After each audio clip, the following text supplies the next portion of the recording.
Olá, tudo bem com você? A partir deste momento eu peço a sua atenção. Por quê? Porque está começando mais uma videoaula de formação geral básica do seu componente curricular Sociologia. Eu sou o professor Ney Araújo e para todos os alunos surdos, este é o meu sinal. E nessa videoaula nós iremos aprender a respeito das formas de governo. Você sabe o que é uma forma de governo? Você sabe quais são as formas de governo? Então essas são algumas das indagações que você pode estar aí mentalizando em sua casa e que eu vou estar esclarecendo tudo isso para você ao longo dessa videoaula. Então vamos visualizar em tela. Eu tenho aí uma imagem, do nosso mapa mundi e cada território, cada país sendo identificado pela sua bandeira. E aí nós precisamos perceber que essa imagem, digamos assim, ela nos remete à ideia de uma identidade. Cada país é soberano, cada país ele é e deve ser autônomo, cada país ele tem a sua historicidade, ou seja, o processo histórico de formação dos países é algo linear, é algo comum? Não, não é. Cada país tem a sua história, cada país tem a sua formação sociocultural, o Brasil e dentre outros países. Por isso que nós vamos identificar, digamos assim, as diferenças entre os mesmos. Mas retornando para a imagem, nós temos aqui um questionamento. Quem manda? Nós temos aí vários países, Todos os países, aliás, sendo mostrados. E eu estou indagando, trazendo duas outras indagações para vocês. Quem manda nesses países? Ou seja, qual é a referência da autoridade? Como que essa autoridade ela é constituída? E logo abaixo da pergunta quem manda, nós temos como o poder é organizado. Como que ele está estruturado? Qual é a base desse poder? Então, avançando, eu trago agora duas imagens para vocês. Nós temos uma imagem, que mostra uma coroa, fazendo, digamos assim, uma alusão e designando um tipo de forma de governo, que é a monarquia. Do outro lado, nós temos a urna eletrônica, que é utilizada no Brasil nos processos eleitorais, através, digamos assim, de todo um regramento estabelecido pela Justiça Eleitoral, em que o eleitor, cidadão brasileiro, de tempos em tempos, ele é convocado para participar de um processo eleitoral.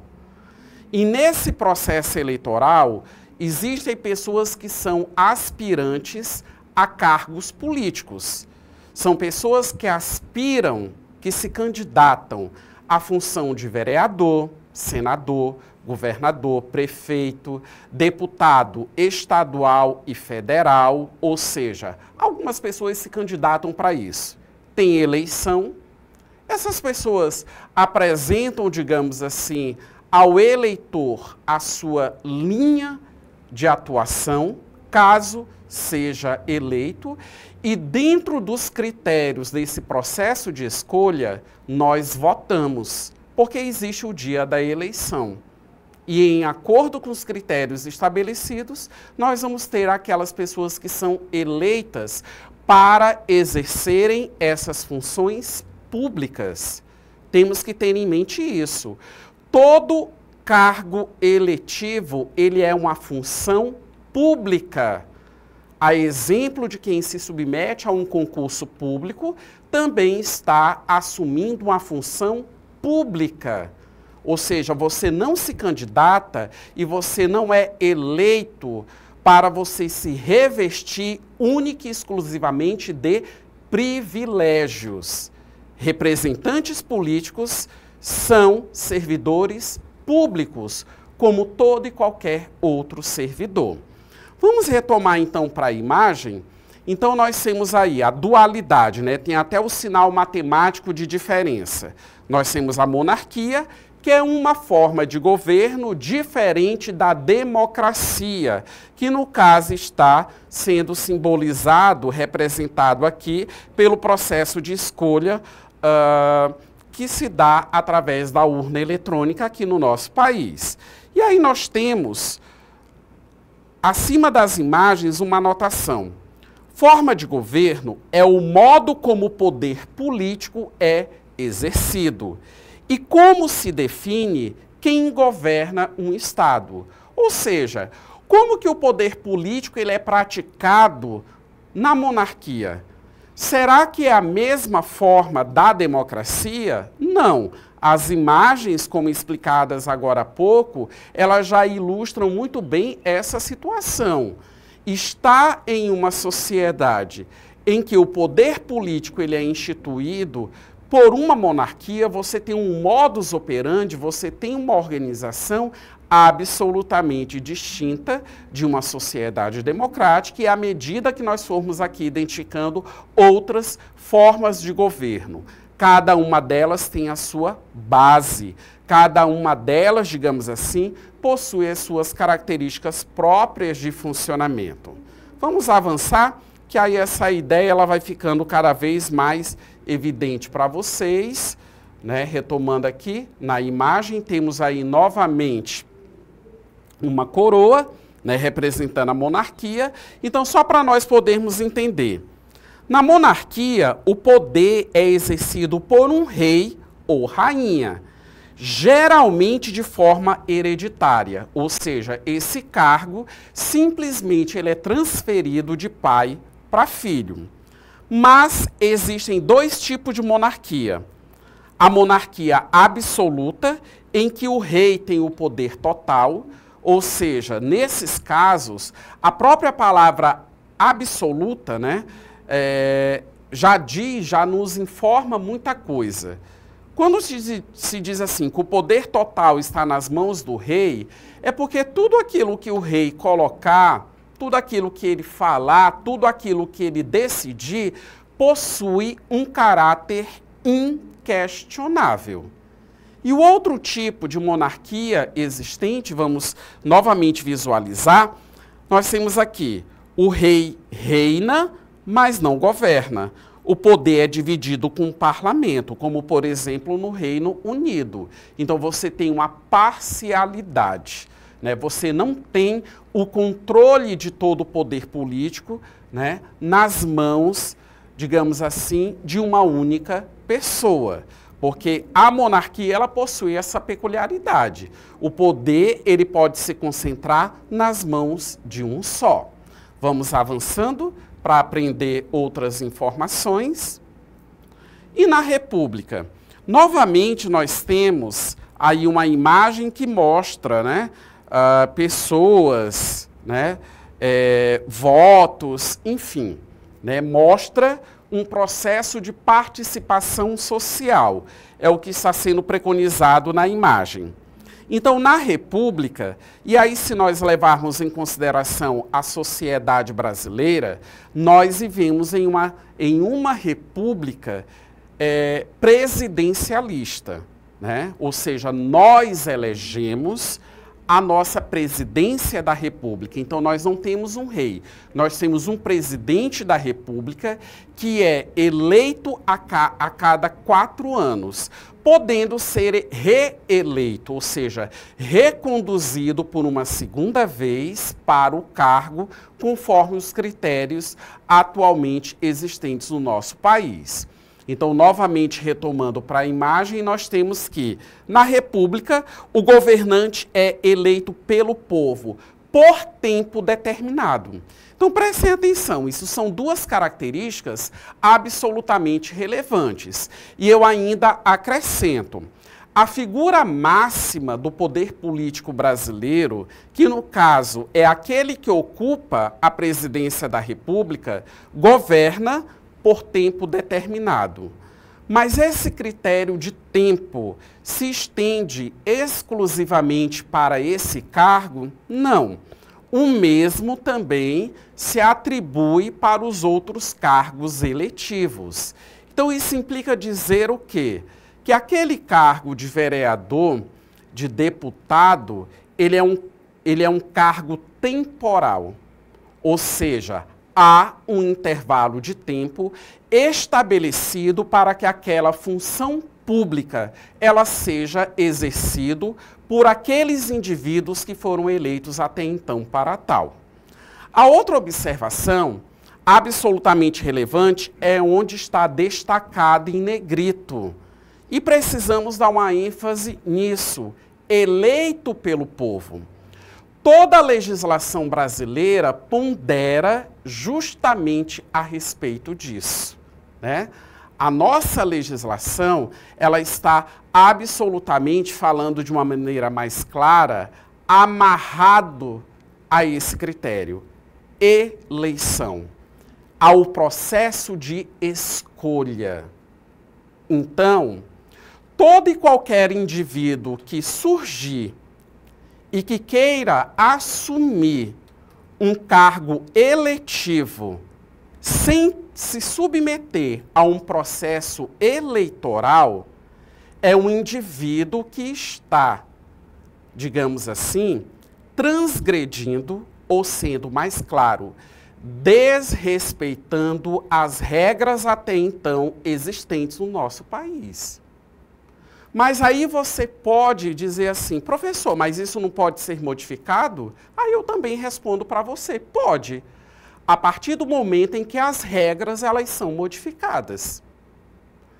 A partir do momento que uma sociedade ela possui um regramento, a partir do momento em que uma sociedade possui uma legislação em que os critérios eles estão claramente estabelecidos, enquanto esses critérios, enquanto essa legislação ela não é modificada, então eles precisam ser cumpridos à risca e não de forma parcial e não de forma, digamos assim, baseado nos interesses de alguém que surge ou de um grupo que surge com determinada ideologia específica. Sabe também, voltando aqui um pouquinho, já que na nossa projeção anterior ocorreu algumas informações, aliás, eu apresentei a vocês uma informação a respeito da monarquia. Você ainda lembra um dos tipos de monarquia existente no nosso, aliás, não existente no nosso país, mas que o nosso país ele já vivenciou também a monarquia? Um dos tipos não é a monarquia absoluta? O que foi que eu ponderei agora há pouco para vocês? Que numa monarquia absolutista, e não é só na monarquia não, existem outras formas de governo em que o absolutismo ele está ali, ocultado. Em que a postura daquele que governa ou as decisões daquele que governa são inquestionáveis. Sabe qual é a diferença das repúblicas, dos regimes democráticos, das sociedades que se baseiam na escolha popular, na vontade geral para eleger os seus representantes? Sabe qual é o diferencial? É que os representantes, eles também estão submetidos à lei. Quem é majoritário é a lei, não é aquele que governa. E isso, infelizmente, uma parcela considerável das pessoas, elas não conseguem compreender. Por isso que a lei, ela é impessoal. É por isso que o artigo 5º da Constituição Brasileira, ele inicia com a seguinte afirmação: todos são iguais perante a lei. O artigo, ele não abre exceção. Todos. Então, um presidente ele pode ser julgado, qualquer ocupante de cargo eletivo ele pode ser julgado baseado nas leis até então existentes. Como nós já temos experiências no nosso país de julgamentos que já ocorreram, né? Inclusive alguns representantes de cargos eletivos, claro, por N motivos, já foram afastados dos seus cargos justamente por violarem algum tipo de critério, algum tipo de legislação no nosso país, incluindo atos criminosos. Mas vamos aqui avançar, porque precisamos visualizar os princípios básicos da República. Nós temos, que em certa medida eu já destaquei bastante, eletividade, o povo escolhe os governantes. Temporariedade, o mandato tem duração definida.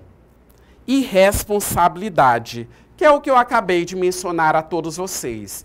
O governante, ele responde pelos seus atos. Ele pode ser, sim, digamos assim, responsabilizado pelas irregularidades que ele cometeu no exercício da função pública e, dentre outras atitudes irregulares, qualquer outro comportamento que tenha desrespeitado alguma legislação até então existente no nosso país. Vamos aqui avançar. E outras formas de governo nós temos? Sim, nós temos. Eu estou destacando agora 3 formas de governo para vocês. Primeira forma de governo, ditadura. Poder concentrado em uma pessoa ou grupo, sem eleições livres. O que é que pauta a ditadura? E principalmente quando nós levamos em consideração a realidade brasileira. O que é um regime ditatorial? Qual a principal característica dele? Vetar e limitar principalmente direitos civis e direitos políticos dos cidadãos. Você tem liberdade de expressão num regime ditatorial? Em um regime ditatorial, você tem o direito de ir para as ruas fazer algum tipo de manifestação? Não, você não tem esse direito. Simplesmente a participação popular, ela é tolhida, ela é limitada, ou melhor colocando, ela é anulada. A nossa segunda forma de governo, vamos lá, teocracia, que é uma forma governamental vivenciada em algumas sociedades. O poder político é exercido por líderes religiosos, e isso é uma experiência, conforme o exemplo citado, presente no Irã. E aí as questões da Bíblia, a doutrina religiosa é que acaba dominando e determinando o poder em todo o contexto social. E por fim, vamos visualizar, nós temos a oligarquia, governo de poucos, mas geralmente da elite econômica, ou seja, quem tem um poder econômico, acaba, digamos assim, exercendo todo esse governo e tendo o controle da sociedade. Mas se você parar para analisar, você vai perceber o quê?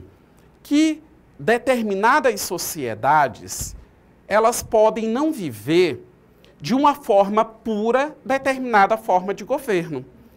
Então, por exemplo, quando nós falamos em uma sociedade democrática, nós estamos tratando de um poder que ele é instituído pelo povo. A própria etimologia da palavra democracia significa, aliás, justamente isso. O poder é exercido pelo povo. Mas o povo realmente ele governa? Em que aspectos essa participação ela é absolutamente imprescindível? Por isso que, enquanto cidadãos conscientes e responsáveis, nós não podemos limitar, principalmente quando nós levamos em consideração a realidade do Brasil, o ápice, o fato de nós votarmos. Claro, é um momento importante que tem a sua relevância para o cenário político do nosso país, sem sombra de dúvidas, mas eu não posso condicionar somente a isso. Eu não posso votar e daqui a 3 meses eu não saber mais em quem eu votei, que é algo muito recorrente. Que cidadania é essa? Que tipo de cidadão é você que participa de um processo de escolha e depois não sabe em quem você votou? Que tipo de cidadão que é você que elege um vereador, mas não sabe, não conhece quais são as atribuições de um vereador? Que tipo de cidadão é você que se limita e que se restringe somente à questão de votar e pronto? É só isso? Não, não é só isso. A participação popular. Você cobra as pessoas, você cobra o vereador que você ajudou a eleger, você cobra o governador que você ajudou a eleger, você se manifesta, porque a reclamação ela não é suficiente para mudar a realidade na qual você encontra. Está faltando saneamento básico no seu bairro? Está faltando creche no seu bairro? A estrutura das escolas precisa ser melhorada? O nosso serviço de saúde precisa ser melhorado? As suas reclamações individualizadas, elas não irão resolver. Ser cidadão e viver numa sociedade que se pauta pela participação popular implica que a sua cobrança ela tem que ir cada vez mais. É você reivindicar o seu direito. Você não está solicitando um favor, você está solicitando um direito constitucionalmente garantido. E como todo e qualquer cidadão, você tem que reivindicar, você tem que reclamar, você tem que recorrer aos órgãos de fiscalização, fazer a sua denúncia, sair do seu comodismo de eu não vou fazer isso porque não dá em nada. Isso, lamentavelmente, virou uma cultura letal no nosso país. Não vou reclamar porque não vai dar em nada. Não dá em nada justamente pela sua falta de cidadania. Então, reveja o seu comportamento, reveja o cidadão que você é. Vamos avançar? Temos aqui uma atividade, uma questão objetiva. Rapidinho, vamos resolver e gabaritar. Analise as informações a seguir sobre formas de governo e nós vamos identificar qual a alternativa correta. Número 1. Na monarquia absoluta, o poder do monarca é limitado por uma constituição ou parlamento.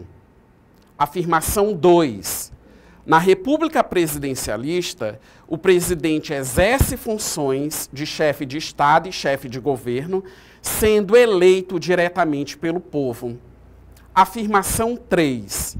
Na teocracia, as leis civis derivam diretamente de preceitos religiosos e os líderes religiosos concentram o poder político. Afirmação 4. Na república parlamentarista, o chefe de governo é o primeiro-ministro, escolhido pelo parlamento, enquanto o chefe de Estado pode ter função simbólica. Então, nós temos 4 afirmações.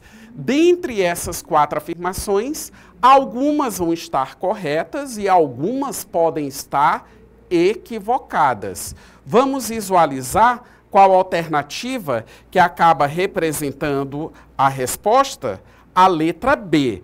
As afirmações 2, 3 e 4 estão corretas. Então, nesse caso, a afirmação 1, aliás, que está incorreta. Na monarquia absoluta, o poder do monarca é limitado. Não, o poder do monarca não é limitado. O poder do monarca ele é um poder absoluto, como eu destaquei por 2 vezes ao longo da minha explicação. Se ele é um poder absoluto, ele é um poder pleno, ele é um poder ilimitado.